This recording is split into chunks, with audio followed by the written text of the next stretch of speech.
Okay,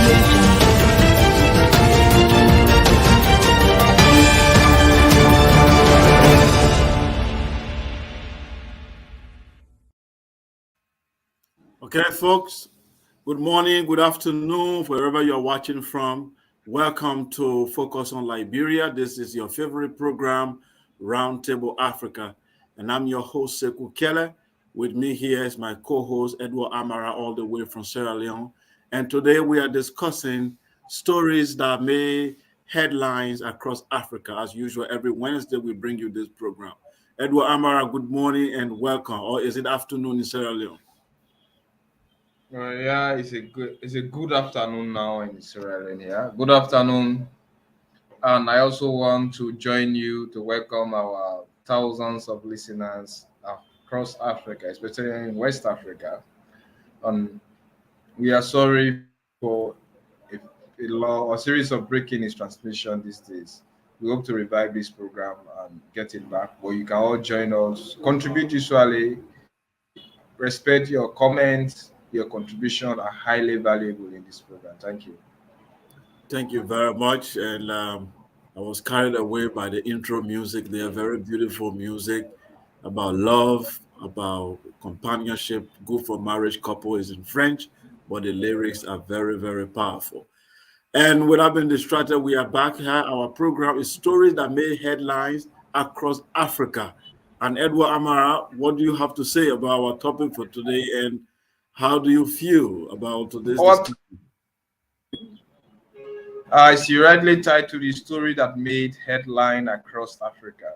Africa is a very large continent, the second in terms of landmark in the world, and maybe the one of the least populated country because in terms of population. But because of our backwardness, a lot of things do happen into Africa, and maybe Least the populated narrowness continent. of our media sometimes do not actually help to broadcast this news to other places into Africa. So we have a platform like this that broadcasts to Africa things that happen that are very queer to Africa. I think they are very, very interesting. And this may help to maybe narrate to the world what is actually going on into Africa, and maybe we all can understand that this is an interesting continent that need to be discussed on a daily basis. Definitely, definitely. The continent is very huge and a lot has been going on weekly, daily, by the hour. But we pick the story that interests us in this program and we bring it to you, bring our own analysis. We want the viewers to also contribute by commenting in the comment section. And if you have questions, you can also add in the comment section. If we have time, we'll read your comments. And if you want to be a guest on this program, we have you have the opportunity to write us through the comment section and tell us who you are and where you're from and what you want to contribute. And we might give you a time to come here as a guest and then contribute meaningfully to this program. So let's go to our first topic for today, of topic of discussion: new anti-French protests in Gabon and Chad. Edward, first of all, tell us what is the anti-French protest is all about. Give us a background about this whole story before we go to Gabon. The story in Gabon is not a peculiar one. I think France had been seen like an invading force on the continent of Africa, especially in our former colonies. Because long ago, people in Africa, especially France's former colonies, have actually depended on her for their survival, exposure, education, protection, and whatsoever. Unfortunately, these countries have now concluded that France is more of an exploitative institution into Africa, or a suppressor and oppressor, or somebody who only come to corrupt, manipulate, maybe have a way through, rather than seeing her like the angel she used to be. It all started in place. We have people who write vastly about Francis the Senegal, Togo, and other places. However, it took great effect in places like Guinea, Mali, Burkina Faso. So this wave have been actually growing. I think the other time we discussed another intellectual I think were from Senegal, who wrote about France's presence on the continent of Africa. Then their agenda to underdevelop Africa, exploit it, especially in the French speaking colony. So these have actually developed momentum all along this way. So people have now seen, especially France's former colony, have now seen France as not a savior, rather a corrupt entity established or forcefully established on their continent. So this way is not just limited to Gabon, which is in Central Africa. It is definitely across Africa. So it is because of the failure of France, the mistrust, that kind of public trust that was being placed in France for Africa, especially French speaking Africa, to be exonerated. Unfortunately, they have now seen France as more as an exploitative entity. So this is why we are now seeing, instead of her being encouraged, she's being opposed. Instead of her being loved, she's being hated. Instead of her being welcome, she's being told that you are no longer needed here, you have to leave. So it's like people are now being conscientized into Africa, especially in French speaking of Africa.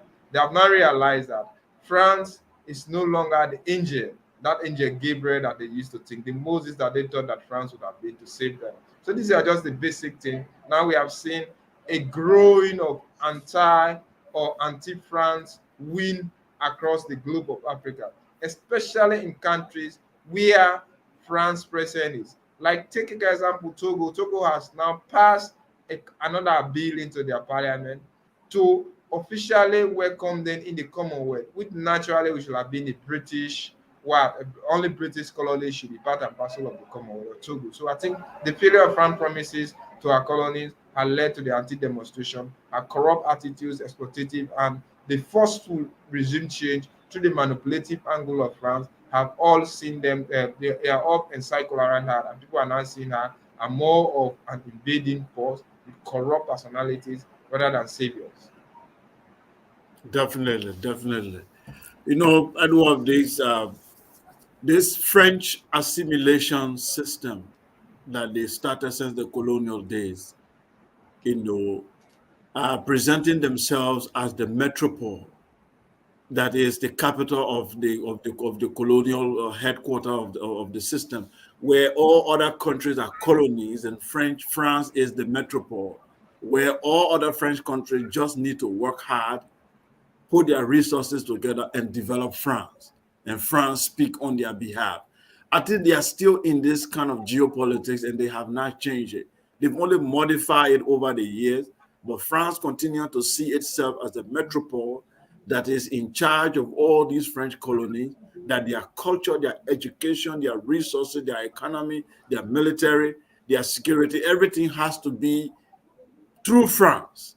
And France makes sure that these countries do not develop sovereignty for themselves, so that it continue to become the metropole for these states. And I think this generation is becoming conscious of that, and they are seeing it as an exploitative method, because French always deceive people that their assimilation strategy is meant to remove discrimination and make everybody a French citizen. But that's far from the truth. It's actually an exploitative method of making people to be dependent on France. And France makes sure it exploit them. And that's why we are in this situation. So I believe the protest that's going on in most sub-Saharan Africa francophone countries, we've seen it in Mali, we've seen it in Burkina Faso, it's ongoing in Chad. We've now is now moving to Gabon. I think it's a sign that the neo-colonial system of France is standing on one foot, and it can no longer stand. And I think this generation have to push. They shouldn't relent, because France always have very smart people that always modify their way of doing it. Every generation, they produce a different method and methodology of applying this system of assimilation. They don't change it, but they only change the method. And you think that there has been change. Like the SAFA system is the one good example. Okay, when they were in charge, SAFA used to be called, SAFA, the full meaning of SAFA used to be the colonial. That first C in the beginning there, in the acronym, meant colonial. That is the territory that have been under colonial system. But eventually, When they saw that these countries do not want to be called colonies, then they changed it. But the currency remained the same. They are still in charge of the francophone currency. Now that this generation is protesting against the CFA, they now want to change it into ECHO, but it will be the same currency controlled by France, run by French central bank. So they are exploiting these African countries. And that's why I think this they call it anti-French protest, but I think it's a pan-African protest. It's not anti-French, it's pan-African. The people are saying that we want our sovereignty. We don't want France to run our affairs. We don't want Paris to be the metropole for Abidjan, to be the metropole for Bamako, to be the metropole for Libreville and all these countries, all these capital cities. They want to be free. They don't want to be under France anymore. And I think all Africans should support these countries. All Africans should support this country so that they break loose from French yoke. Otherwise, it will continue like this. They will never have their freedom. They will never be able to speak for themselves. In English-speaking countries in Africa, at least we speak a lot. We talk on issues, but the Francophone country, they are deeply controlled by France. They don't even think outside French culture. And it's very dangerous for us as a continent. If Pan-Africanism will survive, Francophone countries need to break loose from French control. That's my take. Edward, are you there? No, you are muted.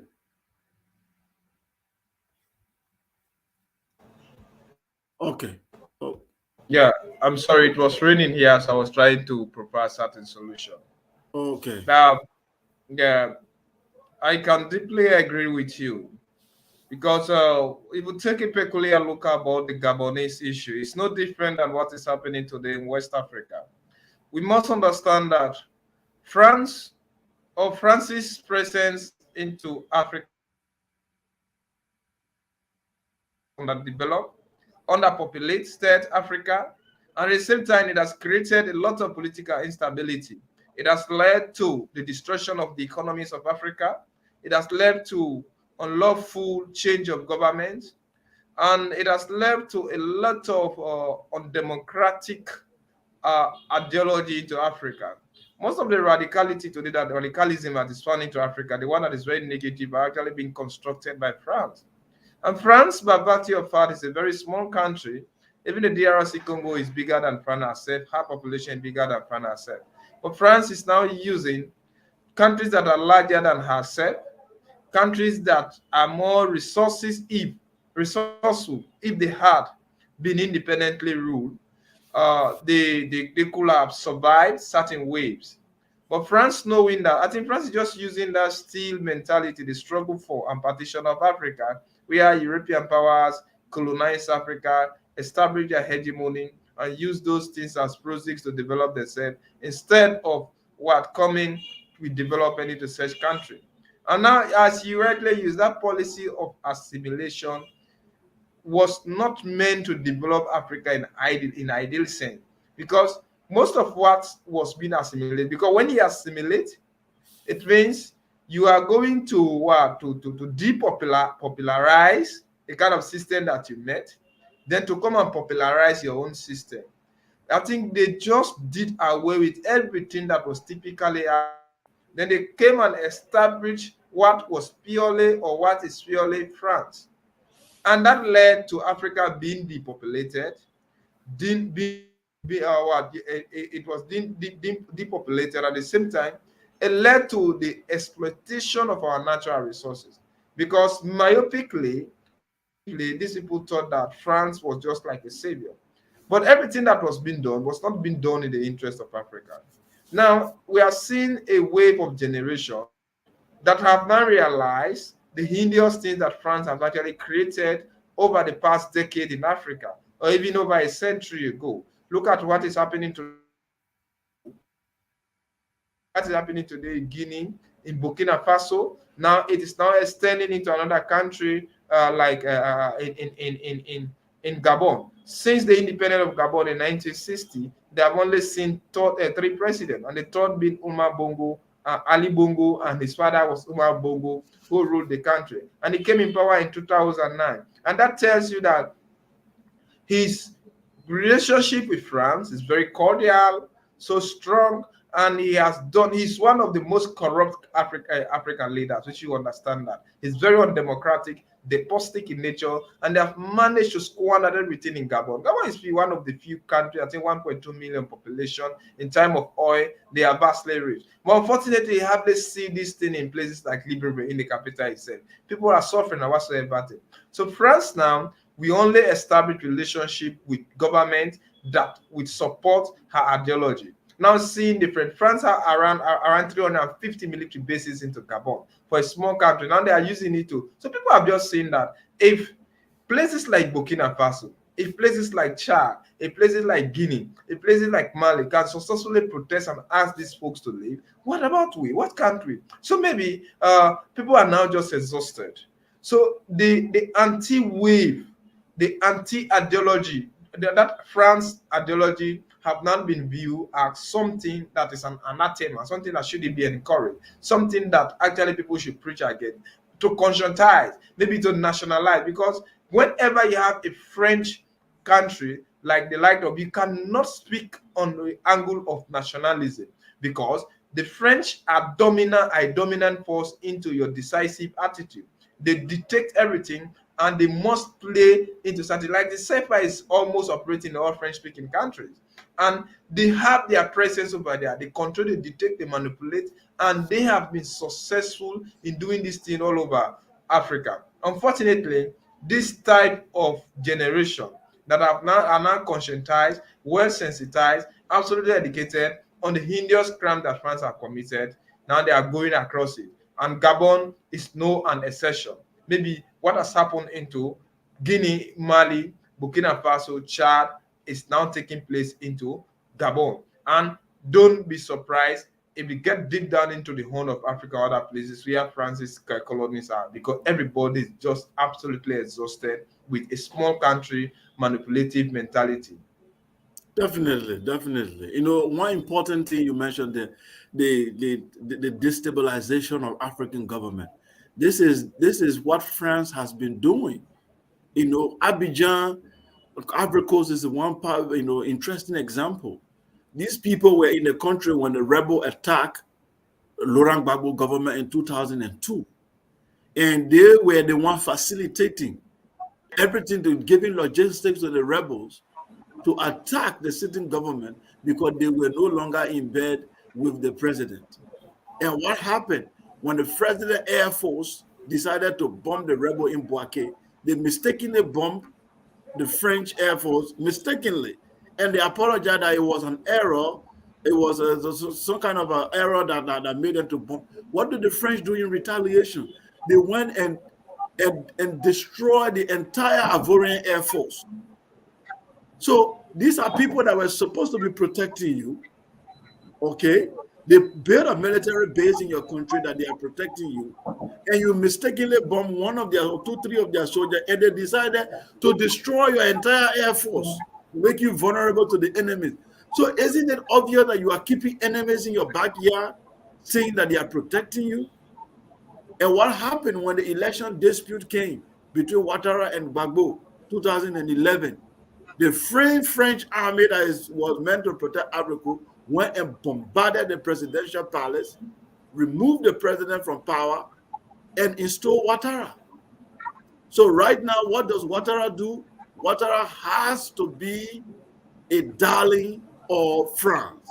If he dare goes against them also, they are going to raise another person to remove him. So this is the gangsterism that France has been perpetrating across Africa. They remove good leaders and replace them with bad ones. Okay?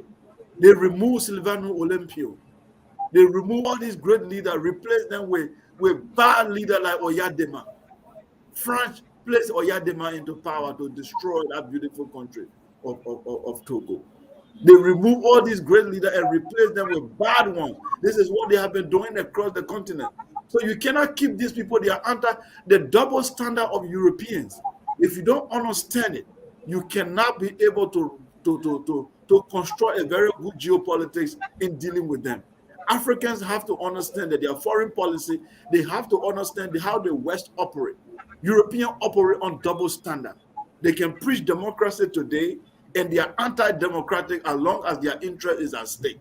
They can preach human rights today and they can be the first violator of human rights if as long as their interest is at stake. They can preach against a dictatorship, but those same people can support a dictator as long as the dictator support their interest. So you have to understand the double language and double standard of the West. They don't operate on the rule of black and white, friendship, or what they call transparency. They are not like that. They appear to be, but they are not. So when you even call these people to come and monitor your election, you call them to come and fight for human rights in your country, or there's a civil war in your country, you want to establish a war crime code, you are bringing them. These people do not care about human rights. They do not care about democracy. They do not care about transparency. They care about their interest. They will support any tyrant in Africa as long as their interest is being protected. This is the double standard of power that the Africans are not discovering. That's why they are protesting against them. That takes us to South Africa. Edward, South Africa Ramaphosa question over neutral Ukraine stance. So this Ukraine issue, I know we discussed it a few weeks ago. Most African countries abstained during the UN's General Assembly. They were asked to vote to protest against the Russian war against Ukraine. So many African countries abstained, some voted against. South Africa has been very neutral on the issue, but we see the West pressurizing African countries, especially South Africa and Nigeria being superpower, but especially South Africa, has been pressurized to take a stand that they have to speak against Ukraine. They have to take a stand against Ukraine. Now, mind you, South Africa have a history of apartheid when they suffer under the white minority rule. The United States and Britain were supporting the apartheid government. Remember, it was Russia, it was all these countries that you now call a tyrant, that you now call a non-democratic. These were the countries that were supporting South Africa. But the so-called democratic country like United States, Britain, France, these people were actively supporting the apartheid government in South Africa to destroy the majority of black people. You see, if you don't understand history, you continue to see these people as bastion. I hear some African leader calling United States the bastion of democracy. This is a country that supported the apartheid. In fact, South Africans went to America to learn how to implement apartheid because of the Jim Crow law. The Jim Crow law of America that oppressed and segregated and marginalized the black people. South Africa went to the United States to learn the Jim Crow law and come to implement it in South Africa. So South Africans suffer throughout from 80s to the 90s under the white minority rule because of the United States. The same United States now is telling South Africa they have the audacity to teach South Africa the morality of being against or for something. They are now saying that South Africa has to be against the Ukraine war. They have to take a stand. They can't take a neutral stand. This is the double standard of the West that I just spoke about. So Edward, tell us a little bit about this issue of pressurizing President Ramaphosa not to take a neutral stand. Well, I see it like a sound stupidity. Because every opinion or in time of making decision, to me, it's just like a birth certificate. Everybody got the right to take in one. And if South Africa on our own decided as a government to remain neutral in time of global crisis like this, what is the West? The German chancellor to come and pressurize her not to maintain her neutrality. We all know for far too long that since in the 1940s, South Africa have suffered greatly from the apartheid regime. And she knows exactly what it takes to have a suppressor. And Russia may not just be an exception because Russia also was another world superpower. That is why she still have the intention and the potential to suppress countries across Africa. But notwithstanding that, I think we should respect the independent stance of South Africa on our own. It is our obligation, our right as a country, to either decide to support popular saying or popular ideology, or to say no or yes. It just sounds funny and so interesting to see the German Chancellor coming into South Africa to say, we do not want you to remain neutral. We should first understand that the manner in which the West is now broadcasting the Ukrainian issue is not or has never been taken when other peoples or other countries have been suppressed. We saw what was happening in Burma, Myanmar, when the Tamador under now we have seen Aung San Suu Kyi being dethroned and also detained. But we have seen what the Rohingyas Muslims have been going on. Was it broadcast? Was it broadcast the manner in which this one is being Bubuzela? No, it never happened so.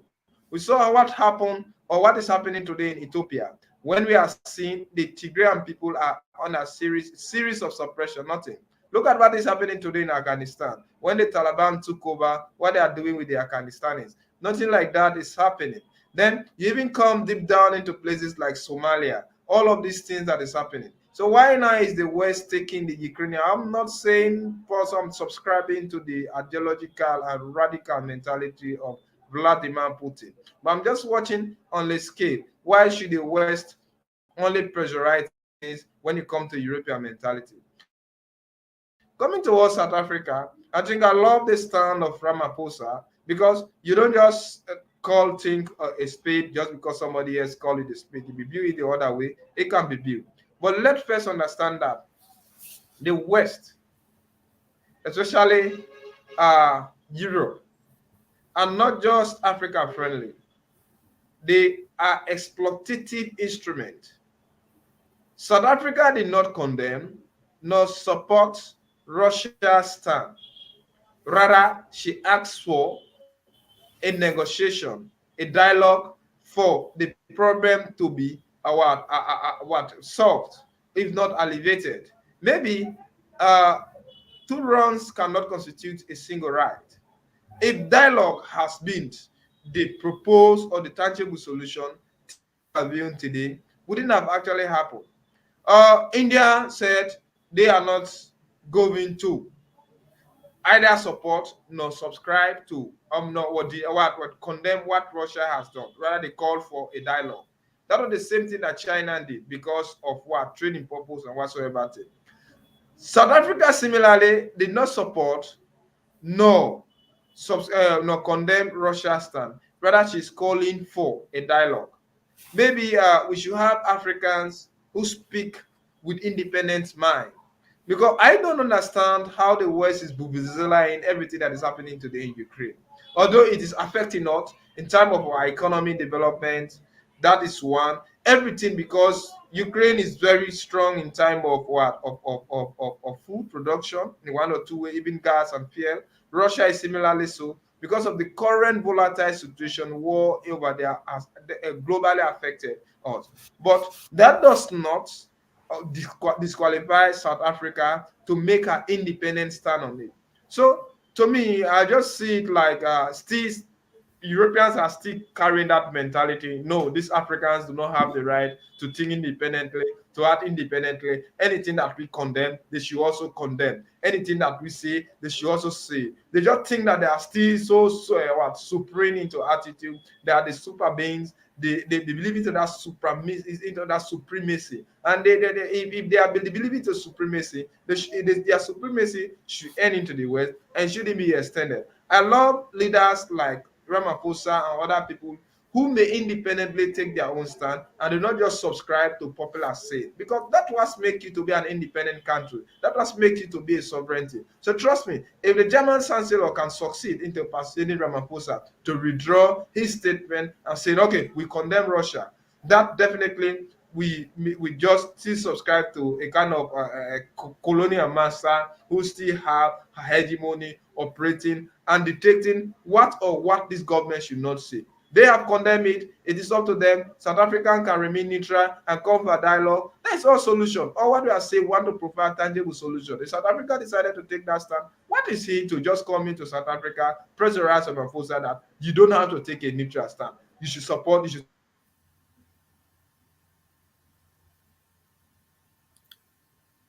Oh, Edward Amara, there the connection is poor.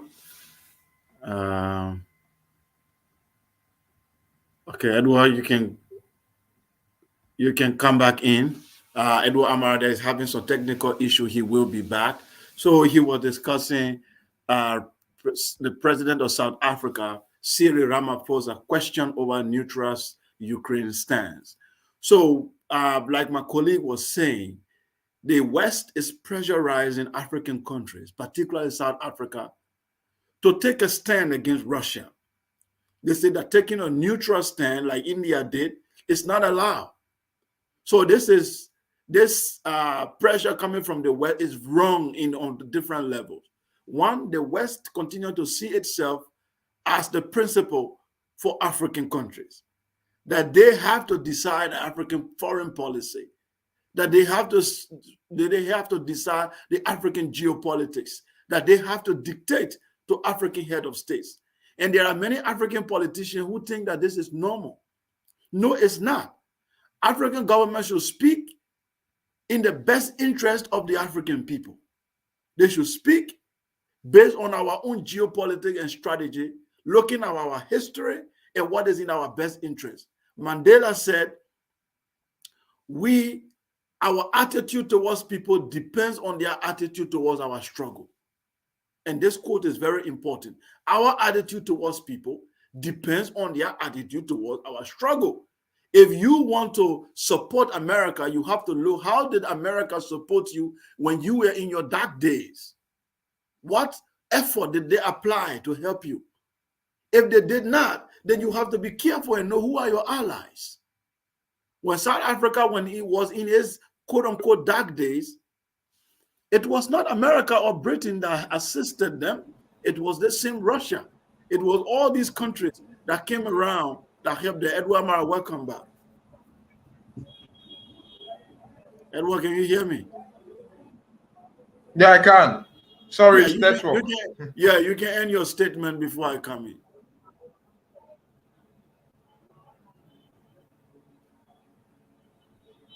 Can you hear me? Yes. That was what okay. You can conclude. Yeah, I said you can conclude.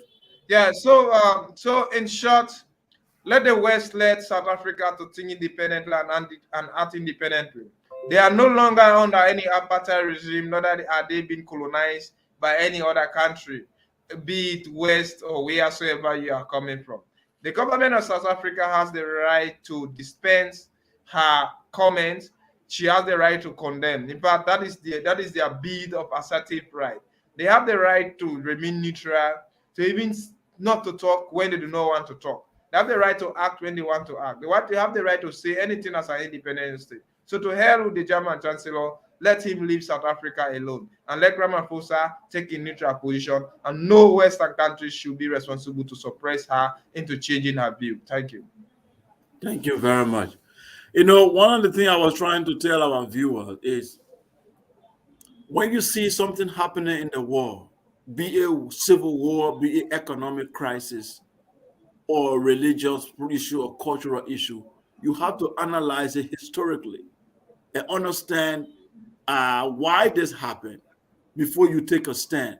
Because most of the time, our African population, we go emotional on issue. Oh, why did Russia attack a poor country? Poor Ukraine. Why did they do that? Innocent people are dying. Look, before you go emotional, you should first of all analyze this thing from a historical perspective. The European countries, the entire Europe, their philosophy has been that the stronger must oppress the weak in order for them to survive. This is the way they have been from the beginning of time. Since the 14th century, when European Renaissance happened, Europeans attacked the rest of the world In order for them to build their modern civilization, they had to destroy other civilization. The United States, for us to develop its primitive capital or primary wealth, it has to enslave you Africans for 500 years in order for them to build the America that you see. America did not develop its own wealth by hardworking white people in America. America developed its primary wealth on the back of African people by destroying your ancestors for 500 years. This is what you need to get in your head. Modern Europe, for us to actually allow the industrialization to go through all the process of modern day, they have to go around and exploit the North American continent. They have to exploit Asia. They have to exploit Africa in order to build modern Europe. So that philosophy continues today. They have to exploit the weaker nations in order for them to survive. It's a jungle philosophy. And they have not stopped. As we speak, America continues to do that in the Middle East. They continue to do that across Asia. So Russia is not doing anything new. It's the European tactics. This is how they survive. They press on other little countries in order for them to survive. This is the way they have been. Russia is not doing anything new. You see, their economic policy, their educational system, their technology, everything is not built to develop humanity. It's built to destroy weaker nations to build their own nation. If you don't get it, then forget about it, as the Nigerian people say. If you don't get it, forget about it. This is the way the West has been. You, Liberia, you are being exploited in order for powerful countries to be built. You believe it or not? This is what is happening. Your industrialization has been blocked. The IMF, the World Bank, this is not a so-called, people call it a conspiracy theory. It's not conspiracy theory. All these powerful organizations around the world, they are built to support Western civilization. If you look at China, you look at Japan, these are countries that develop their primary wealth by working hard, by pressing on their own people. Mao Zedong killed millions of Chinese to develop China. He did a lot of bad policy and good policies, but everything was done through China.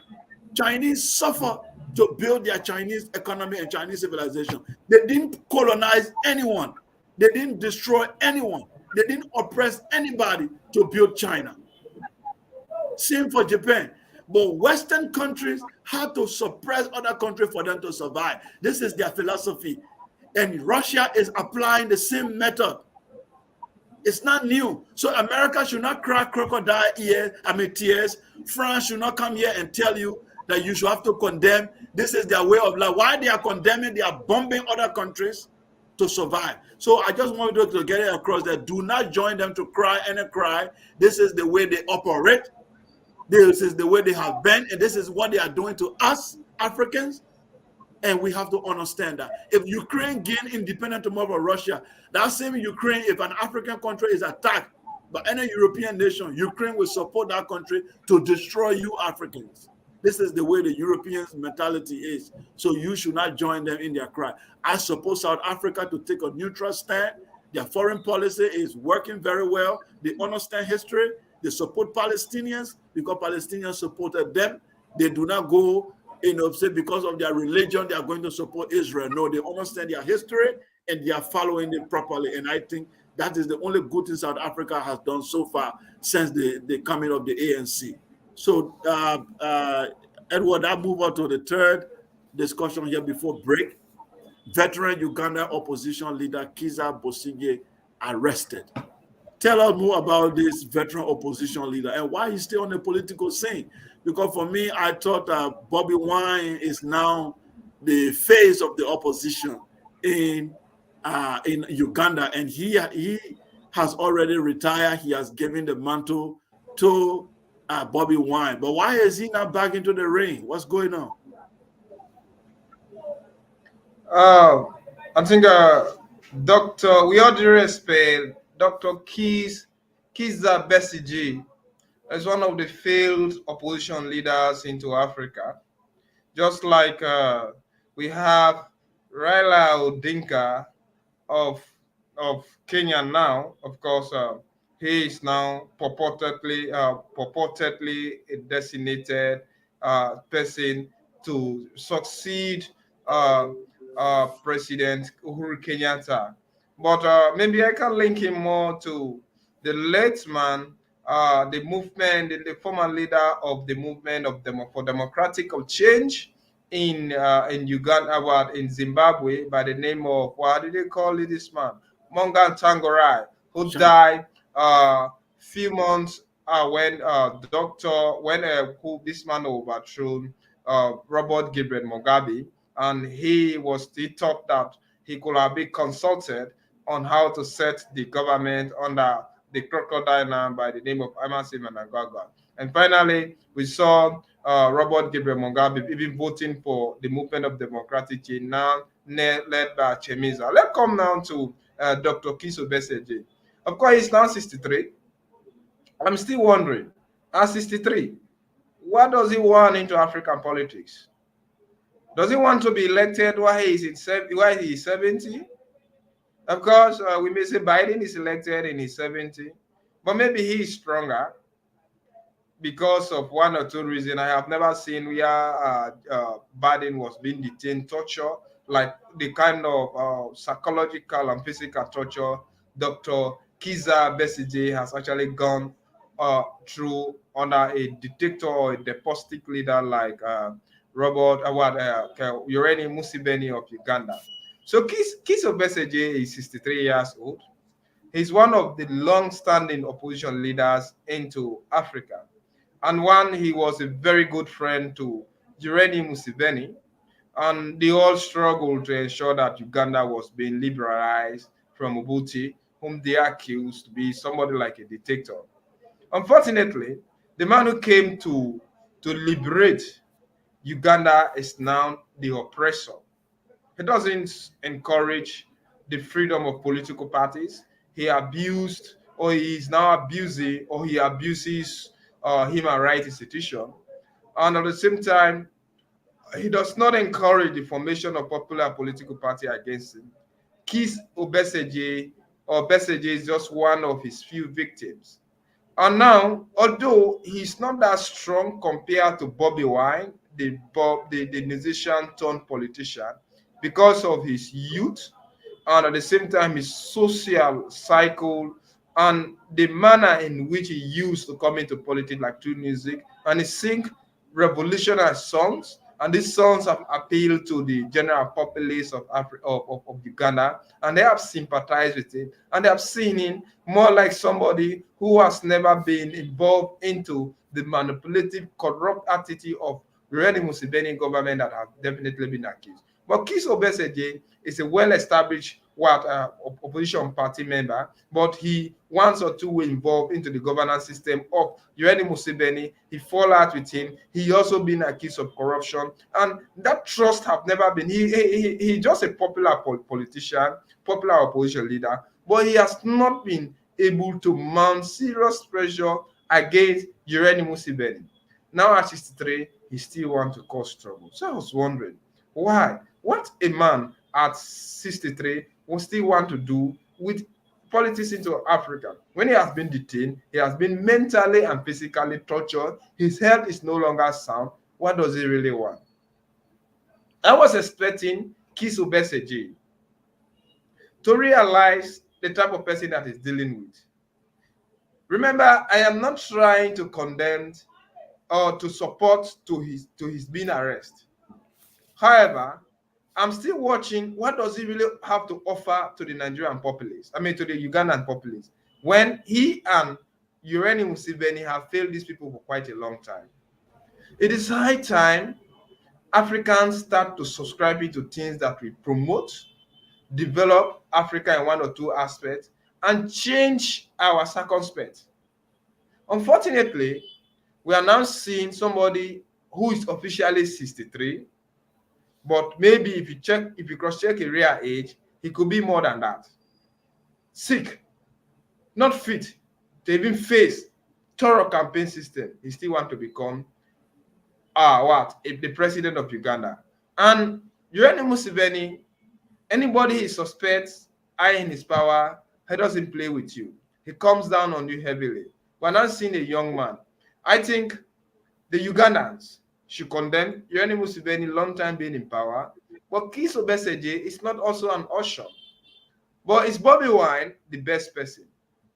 He's more radical. Let us checkmate maybe his political ideology, very radical. Maybe radicality is needed when things are complicated, but one should not always use it as a garment of life. And to change a dictator like Yoweri Museveni, you should also be a radical. They say only a ninja understands the movement of a ninja. Maybe you need to have a radical like that. We have to study the young man who is actually willing for power.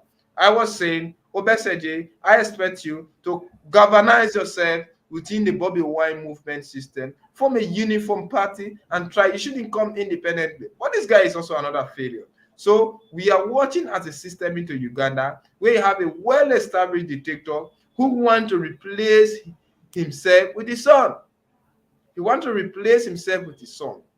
And for the Museveni dynasty to continue. A few times ago, there was a popular social media hangout being shared into Uganda, claiming that his son, who is a general, has resigned from the army, purportedly being prepared to understudy his father and also to take over the leadership. Later on, he went on social media and said, no, he doesn't. But a few times ago, Yoweri Museveni has also realized that there are certain generals who may be high in his power. What he did, he retired them and made them to be vulnerable. These guys may be good. But if you are seeing the army active, maybe you have the intention, you can have the opportunity to influence the issue. What they did, just discourage them, retire them, let them become vulnerable within the system, and you can continue the manipulation. I am seeing one, Kiza Besigye will not succeed. He may end up to die a frustrated politician, just like what Morgan Tsvangirai did. He also one tasted power with Robert Gabriel Mugabe. He became what? The prime minister. And similarly, Kiza Besigye also tasted a lot of position into Uganda. But he's just a failed politician. I am expecting him, because of his longevity with Yoweri Museveni, he has understudied it. Why not come to these young guys, understand, ask them to understudy you. You try to enlighten them, maybe try to expose the beast that he's fighting, rather than to come say, I want to become your presidential candidate. If you get a mistake and support this ideology, he may end up to die in office like what Omar Yar'Adua in Nigeria did when Olusegun Obasanjo was leaving, just because he doesn't have good relationship with Atiku Abubakar. He decided to support Omar Yar'Adua, even though everybody knew that the man has a cardiac problem. He died in office, and we saw another a little bit volatile situation till the man who follows his name as Goodluck Jonathan assumed power. Ugandans need to be very careful and understand that these old folks should no longer be ruling them, because they are no longer diving with our millennium. They are no longer diving with the system of things. They are the exact opposite of what we are saying to Africa. Thank you very much, Edward Amara. Brilliant analysis. That we'll take a short break. Please stay with us. We have two more topics to discuss, and it will be very, very interesting. At Focus on Liberia, we discuss everything Liberia, from education to politics, arts and culture, entertainment, agriculture, history, religion, family, and technology. Focus on Liberia uncovers and showcases the best of Liberia and shows the world the truth about Liberia. We educate, elevate, and promote all things Liberia. We conduct interviews, panel discussions, debates, and more. Tune in to Focus on Liberia on Facebook and YouTube and be a part of the stories that make up the news. This is Focus on Liberia, and I am Dennis Jah.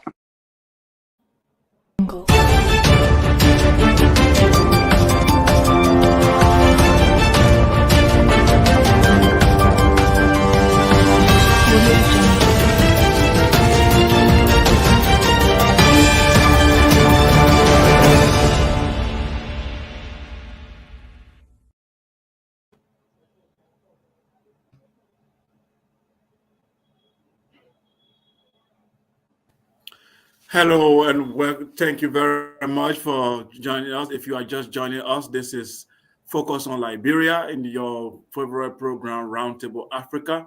I am Sekou Keller, your host, with my co-host Edward Amara, and we are discussing stories that made headlines across Africa.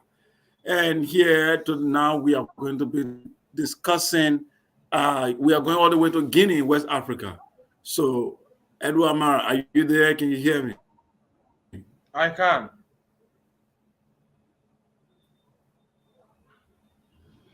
I can hear you Okay. loud and clear. Yeah, so Guinea opposition later planned to protest against the junta. Can you tell us a little bit more about what's happening in Guinea since Mamadou Doumbouya took over with his uh, with his fellow uniformed men? What's going on? Why is that? I thought the opposition was celebrating the departure of Alpha Conde and they saw this young man as the Messiah. What is happening? Why are they threatening to protest against his government now? Is it so soon? What's happening is that so early that friends are becoming foes? What's going on? Absolutely, absolutely, absolutely. These old friends are now becoming foes, temporary friends anyway. I think it was just like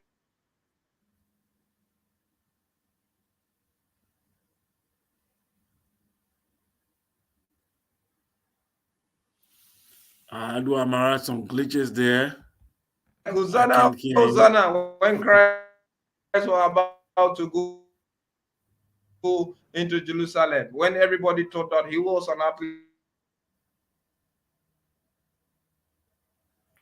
Yeah, I do Amara. I think you have to go out and come back in.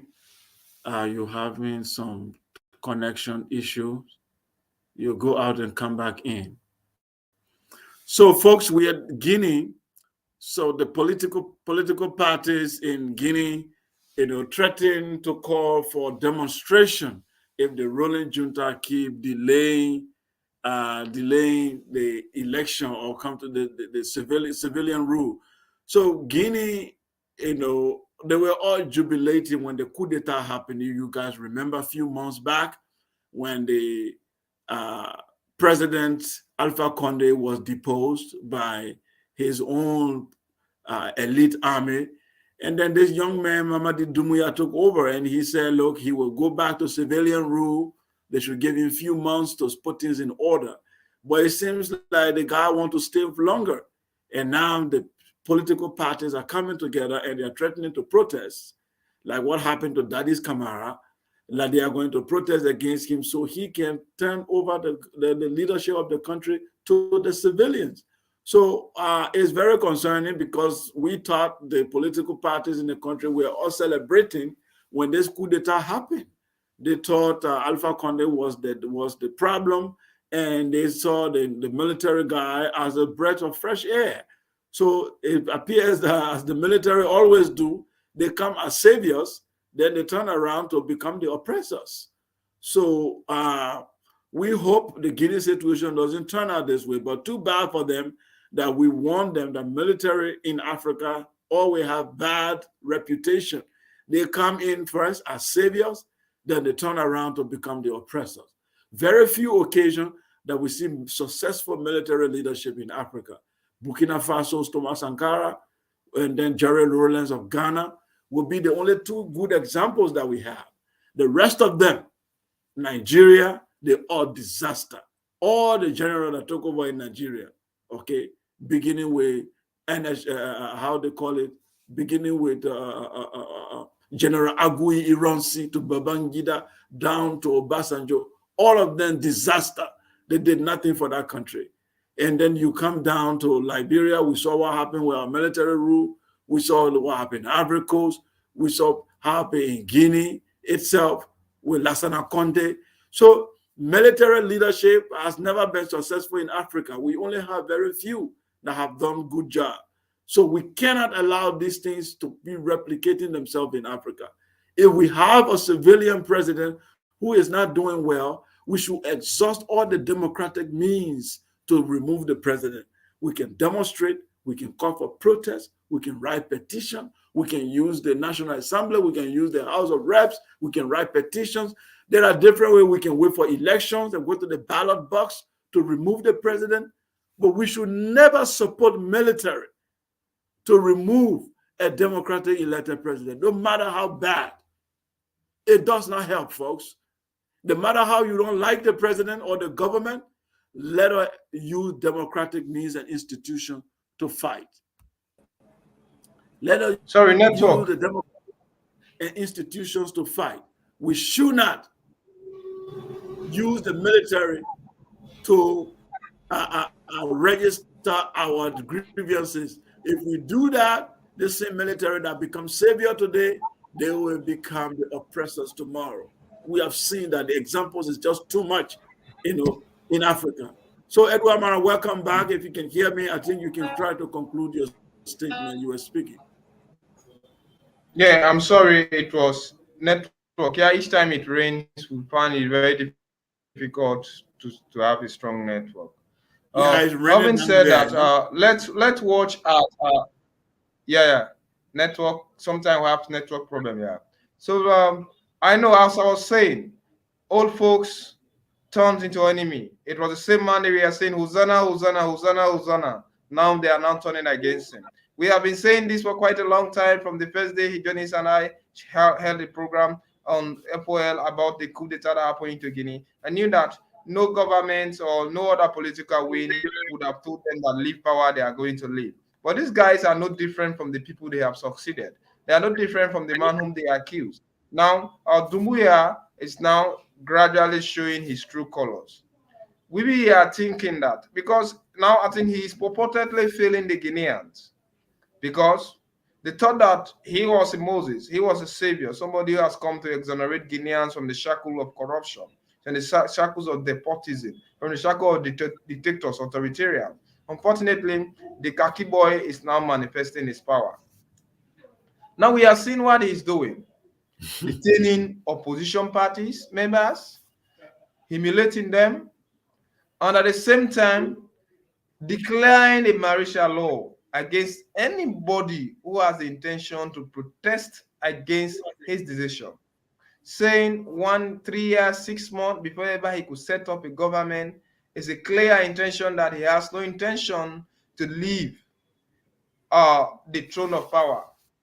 Just as he failed to sell the agenda of leaving the power so early, he failed to follow the ECOWAS agenda, he failed to adhere to any stipulation of the Guinean, because even the Guinean own constitution have their own bylaws, they have their own clauses that state how a person should assume power.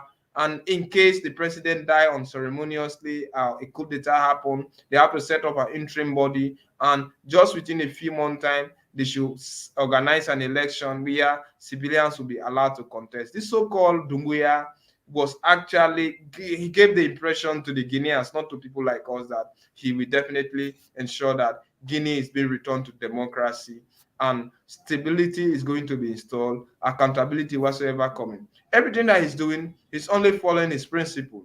And you and I have been watching at him with different lens. First, compared to others, and secondly, having somebody who is a French citizen as his wife, we should be very careful. This guy has been in France for quite a long time. He knows exactly what he's doing, and he still have that colonial ideology. He may not be affiliating with France, but that does not stop him to being a dictator. And he has that power ambition. Being a Mandika, he has strong support from the army, and the population of Guinea is also separated on tribal basis. You talk about the Soso, you talk about the Manigos, there you have the Maninka and the Konikas, then you have the Kisis and other people. It's very dangerous that we are observing.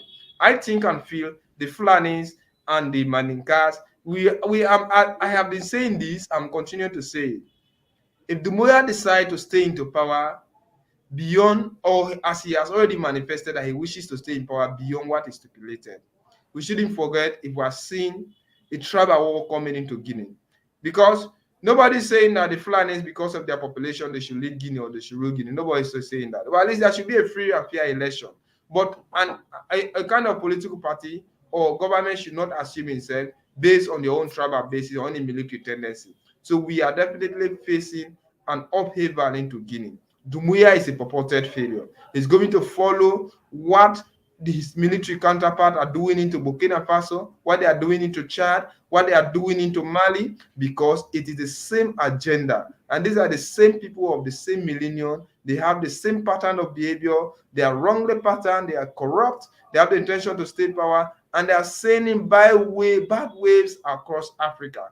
Nobody is safe into West Africa with this type of manipulative tendency. This guy is a failure. He's a hypocrite. He has deceived Guineans, and he's on the verge of setting Guinea ablaze. All he does is to persecute, sanction people. He's enriching himself. We haven't seen anything tangible that he's doing in Guinea. Rather than to level sanction on people, scrutinize their movement, level decrease certain laws that may limit the potential of people coming against him. This guy is a huge failure. We should be very careful with him. Definitely. Definitely. Thank you very much, Edward Amara. I definitely believe that. We've said that over and over that we don't trust the military leadership. And we knew that this guy, just few months before he overthrew Alpha Conde, this is the same man that was used as political tool by the government of Alpha Conde. He was, when Alpha Conde decided to change the constitution to stay in power, opposition figure that came out to speak against this, D. Mamadi was used as a political dog to go after people. He was going after people, probably kill some people, torture people who spoke against the president. This is the same man who overthrew the president because he said he's against third term. The hypocrisy is very clear. Our soldiers are indisciplined, and Thomas Sankara warned us. He said a soldier without ideology is a criminal in uniform. And we have to know that any soldier without ideological training is a criminal in uniform. And we have many soldiers in Africa without ideological training. And these people are just carrying rifles and they believe all their senses are inside that trigger. And that's a big problem. They do not have the discipline, the education, the understanding that it is not the barriers of gun that matters, that they are only there to maintain law and order. But for them, they think that because they have the superiority of weapons, they should use it to their advantage to oppress the masses, to oppress the people. If you see this guy going to I saw a few of his videos going to mosques, you would think he's a rebel leader. See this, how they move in the community, just like rebel group moving around, intimidating the population. So I feel very sorry for Guineans, and I think they are going to learn the hard way, because the best way they could remove their president was to demonstrate, to go against the third term, to take the street. I know some of them have done it, and I know they paid the price for it, but they should have continued. The democracy is that you pay the price. We have to exhaust the constitutional means of removing presidents. Go to the ballot box, but not to use guns. When you use the gun, you are going to pay the price, because those guys having the gun, they are going to intimidate you, and there's nothing you can do about it. So with that, we want to conclude here, Edward Amara. If you have any closing statement, I wanted to read the comment, but my system here have started to give me trouble. If I click on it, it takes time to show on the screen. So I will not be able to read all the comments, but we have people watching us from all over the world, some even watching from Kenya. So we are very grateful to our viewers. And Edward Amara, your closing statement.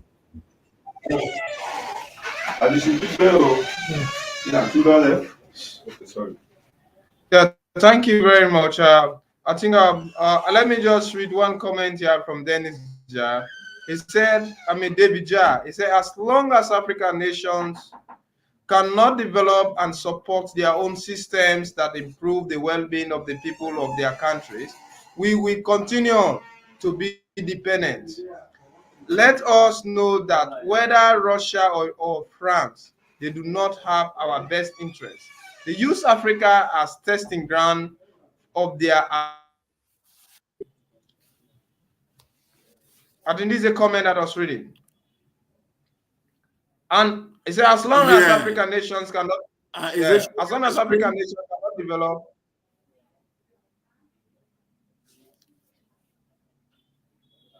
Yeah, go ahead. Yeah, as Dave Jais rightly stated, as long as African nation cannot develop and support their own system that improve the well-being of our people of their countries, we will continue to be dependent.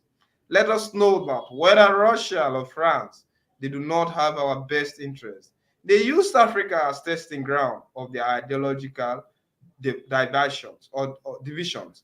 Africa should develop its own systems. And I can't agree with him more. I think and feel that what Cyril Ramaphosa have done, other Africans, I'm not saying they should do exactly what he has done, but they should learn how to react, not the European way, but they should react on their own dependent way. They shouldn't follow the stipulated, well-established mentalities of Europe. That tells you that Africa does not think on our own. They are our leaders, we trust them, we believe them. They should do things that sounds of an independent thinking, of an independent creativity, rather than to depend on this guy.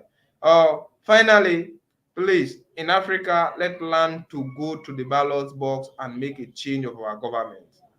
We shouldn't use any other means like the military. They are deceivers, they are wolves in the skin of sheep. They do not intend to do whatsoever thing they preach. They only pretend that we are going to save you.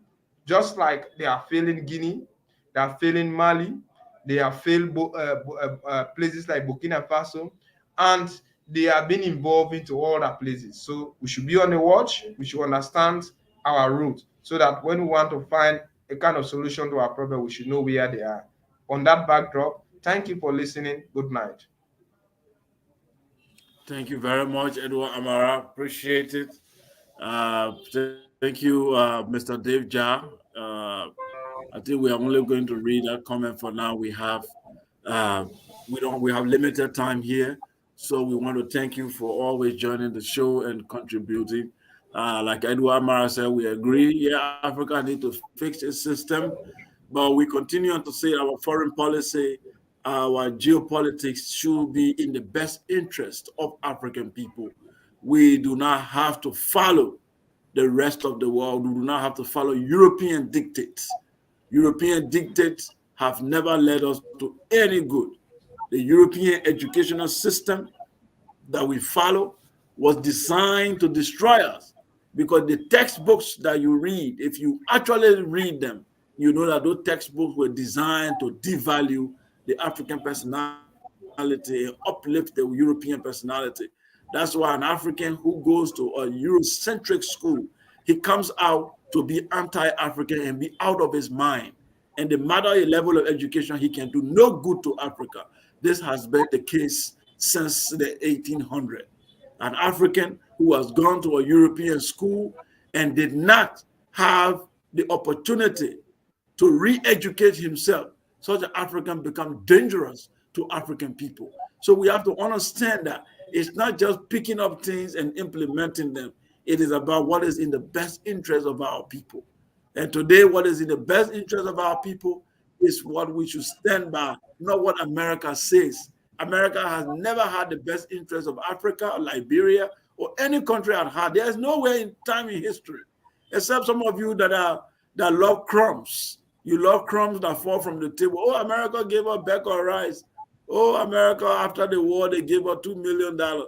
America gave billions to Ukraine. They gave billions to Israel. And they gave you $2 million and you there dancing. You think that's aid? They are killing you. If they really want to help you, they know how much to put in your budget to make that country to be a modern country. But that's not their goal. That's not their plan. And we are not asking that they should be their plan, but we are saying our leaders should not follow their dictates. Our leaders should act in the best interest of their own people. They should formulate policies that are in support of African and Pan-African approach to global politics and not the Eurocentric one. We should not condemn anything European condemn. We should not be in love with anything they are in love with. We should not appreciate anything they appreciate. That's not the way to go. We should be skeptical of anything they support. We should be able to decide what is good for us and what is in the best interest of our people. I think that's the way responsible people operate. That's the way any conscious people with their own cultural worldview, that's how they operate. They don't just follow people like zombies. We cannot continue to do that. We cannot continue to do that. Okay, Ukraine war is none of our business. Ukraine is not in the interest. Ukraine war has nothing to do with Africans, and we should look at it strategically. We know that Russia is a viable partner, and we are not willing to take a stand. We are not, and we should not take a stand. It's not our business. Taking stand, they do not take stand when it comes to us. When France destroy Africa, America does not take a stand. When France interfere in African elections and destroy, they do not take a stand. Why are you taking a stand? Why are you taking a stand? So I think Mandela's quote is what I love to use that quote. Our attitude towards people depends on their attitude towards our struggle. Our attitude towards people depend on their attitude towards our struggle. That's enough said. So with that, folks, thank you very much for joining Roundtable Africa. And by the way, May is the African Liberation Day. Amara, what is the date? Is it May 25th or was it May 19th? The African Liberation Day. Because it's May. What? Are you there? I think the month of May is the line is broken. Can you hear me? Line broken. Oh my God, my line is breaking. Can you hear me now? Still breaking. Oh, that's so bad. So I was talking in vain then. Yeah, she's breaking. I think the weather here is poor. Oh, okay. Probably from your end. So yes. Right. Okay. Getting you clear. He said, did you say last African Independence Day? No, African Liberation Day. You know, today is May 25th. Yeah. Today is African Liberation Day. Yes. Yeah, I wanted us to talk on that a little bit because I thought we concluded at the wrong time. We were supposed to discuss something on the African Liberation Day. Do you have 5 minutes for us to talk about that a little bit? Yeah. Yeah. I think when we talk about liberation, we talk about freedom. Because we do not just only want to proclaim that we are independent. Liberation is just the African Independence Day or Liberation. It's just it's clear that there are 54 member states into African Union, and every day is a day for all African countries. Then we should all understand that, however, Africa Day is observed as a public holiday in only 12 countries. These are Ghana, Mali. You talk about Namibia, Zimbabwe, Zambia, Angola, Chad, Comoros, Equatorial Guinea, Lesotho, Liberia, and the Mauritania. We all should understand that almost every day it speaks volumes about Africa, and that volume must be respected. When we talk about liberation, we talk about our freedom. We talk about our uniformity as a country. We talk about our independence, and we talk about our way of thinking, not being manipulated, not being coerced, or not being forced to subscribe to the ideological thinking of the West. Because when we say we are liberated, it means we are free. We are free from any colonial manipulation. We are free from any supremacy way of behaving. We are free to say, today is our Liberation Day. Today we are free. Today we have the right to act independently. Today we have the right to speak our heart. Today we have the right to think independently, to act independently, to even say we have the right to do this or not to say so. We have the right to stand up for you or not to stand up for you. So this is just in simple sense. We are Africa, and we should think that May the 25th is very important. It's absolutely important in the history of Africa, because almost each and every day 1 to the 25th of May, Africa definitely have something to doing with our liberation, have something to doing with this month. It is very important into the way we watch our things into Africa. We analyze things, we accept things the way, and we should understand that liberation means freedom. Liberation needs acceptance of ourselves.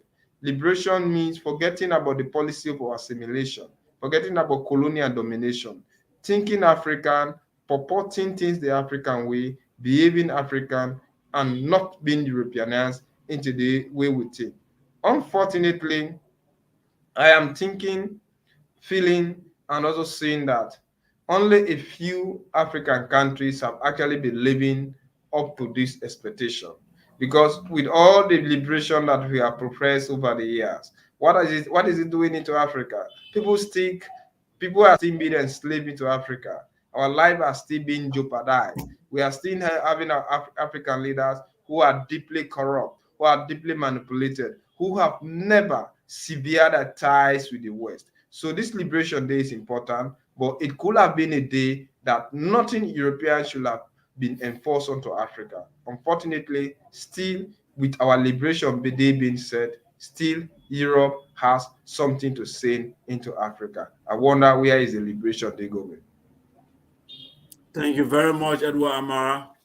On this date in 1963, the Organization of African Unity was formed. It first began in April 1958 when Dr. Kwame Nkrumah and others began the movement. And it came to fruition on May 25th, 1963 in Addis Ababa, where all the representatives from member states across the continent converged in the capital of Ethiopia to create the Organization of African Unity for three main good reasons. One, to totally eradicate colonialism and free the African continent from the hands of European imperialism. That was the first goal, to totally eradicate the continent of colonialism, remove every Europeans from the continent of Africa, and Africa for the Africans. That was the main goal of the Organization of African Unity. Second goal was to eventually move toward the unification of the continent into a super state. The third goal was to quickly industrialize the continent of Africa and make it and give way for industrial revolution to take place so that Africa become a technological hub, so that we produce our own food and process our own raw material and become a superpower in the world so that we are being respected by the rest of the world. Those three goals were the reason why the Organization of African Unity was formed in May 1963. Here we are in 2022. The founders of that organization have gone. The organization has become an African Union. Yes, we have managed to take Europeans off the continent. The last country, South Africa, has been free in 1994. But did the African continent unite to build a super state? No, we did not. Did the African continent succeed in building, in ensuring that we have an industrial revolution? No, it didn't happen. We are divided more than ever before. The continent is in poverty. European capitalists are in charge of our economics. There's no economic and military sovereignty. European military bases are coming back. A new colonial master is on the block. China is taking charge. Africa is becoming recolonized. So the African Liberation Day should be turned into a day of reflection, that where do we want to be in another century? Do we want to be people who have been ridiculed around the world, people who are always at the bottom of the ladder of human civilization, or we actually want to improve? What is the vision of Africa? This is what every young African intellectual should sit down and think about deeply, that this African Liberation Day means a lot to us. That yeah, we've tried, we've come a long way. Our ancestors have struggled for 500 years under European colonialism and slavery and Arab slavery. Arab Muslims, European Christians, they've destroyed us for 500 years. But all out of this suffering, we've liberated ourselves and we've come a long way. We've built new states, we've built new countries, and we've tried to get ourselves back. But what have we done enough to secure our freedom, to secure our sovereignty? No, we've not done enough. The integration of Africa, which is very capital to our renaissance, have not been achieved, and we have to go towards it. For me, I do not support the continental integration. I support the sub-Sahara integration. I do not support the integration with Arab North. I support the integration of Black Africa from east to west to Central Africa to unite into a super state and build one of the powerful countries the world has ever seen. If we do unite, we will build one of the greatest nations the world has never seen. So we hope that the dream will come to pass, that the dream of Dr. Kwame Nkrumah will come to pass, that Africa will unite and Africa will take care of its own natural resources, and Africa will become a place where humanity will be saved once again. Because Africa has saved humanity several times. In prehistoric time, this was the continent that populated the entire world in the origin of humanity. In the historical time, this is the continent that gave civilization to the world through ancient Egypt and through ancient Kush. And now, again, this is the continent that people are seeing as backward, but this is the same continent that produced one-third of the world natural resources that power all the industries around the world. This same continent will eventually save humanity. But Africa cannot save humanity without Africans being at the top. So we need to fight, and we need to protect our liberation, and we must make sure that we are no longer enslaved again, or we are no longer colonized. Otherwise, it will be a disaster for the future generation. With that, folks, I want to thank you all, and goodbye, and see you next week. Edward Amara, are you there? No, Edward is not there.